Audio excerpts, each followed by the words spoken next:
Lesson 20. I am determined to see. We have been quite casual about our practice periods thus far. There has been virtually no attempt to direct the time for undertaking them. Minimal effort has been required, and not even active cooperation and interest have been asked. This approach has been intentional and very carefully planned. We have not lost sight of the crucial importance of the reversal of your thinking. The salvation of the world depends on it. Yet you will not see if you regard yourself as being coerced and if you give in to resentment and opposition. This is our first attempt to introduce structure. Do not misconstrue it as an effort to exert force or pressure. You want salvation. You want to be happy. You want peace. You do not have them now because your mind is totally undisciplined, and you cannot distinguish between joy and sorrow, pleasure and pain, love and fear. You are now learning how to tell them apart. And great indeed will be your reward. Your decision to see is all that vision requires. What you want is yours. Do not mistake the little effort that is asked of you for an indication that our goal is of little worth. Can the salvation of the world be a trivial purpose, and can the world be saved if you are not? God has one Son, and He is the resurrection and the life. His will is done because all power is given Him in heaven and on earth.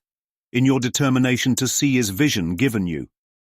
The exercises for today consist in reminding yourself throughout the day that you want to see. Today's idea also tacitly implies the recognition that you do not see now. Therefore, as you repeat the idea, you are stating that you are determined to change your present state for a better one, and one you really want.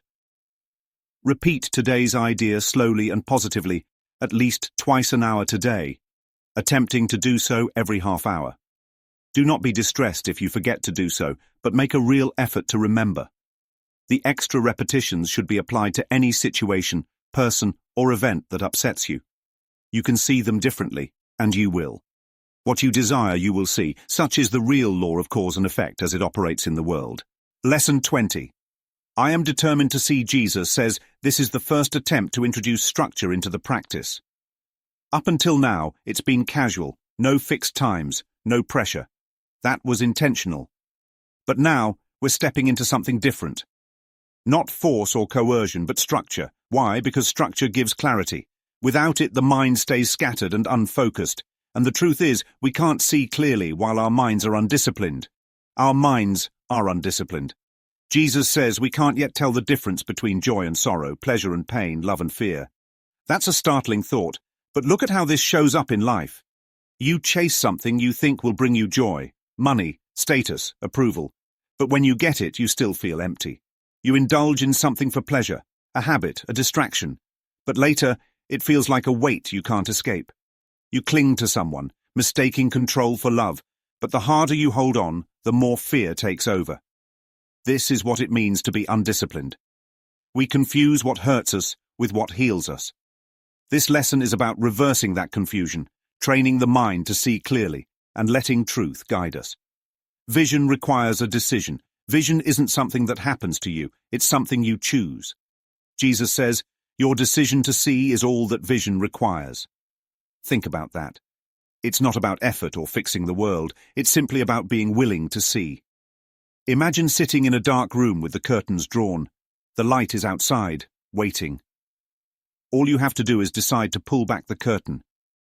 The moment you do, the light pours in. That's what this lesson is about. Deciding to let the light in, deciding to see differently. The exercises are simple, but profound. Today's practice is about reminding yourself throughout the day. I am determined to see. Every half hour, if you can, or whenever you remember. This isn't about perfection. If you forget, that's okay. Just come back to it. If something upsets you, apply it immediately. I am determined to see. This isn't about changing the situation. The situation stays as it is. What changes is your mind about it. What you desire, you will see.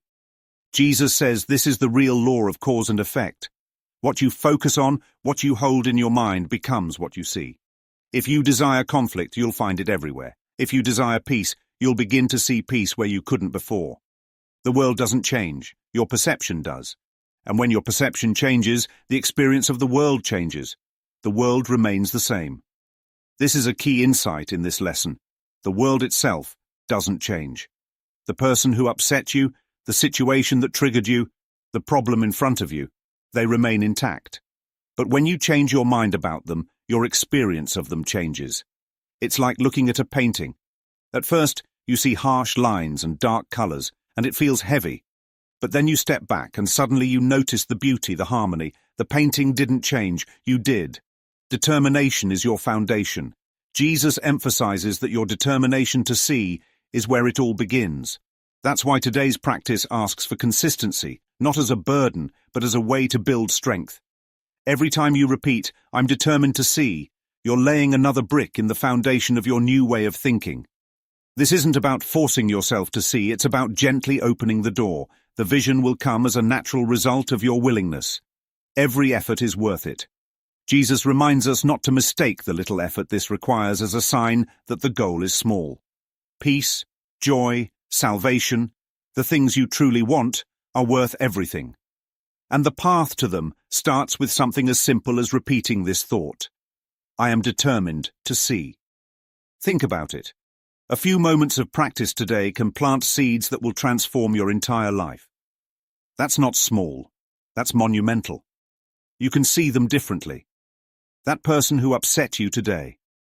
That situation that feels stuck. That fear you've been carrying. You don't need to change any of them. You only need to change your mind about them.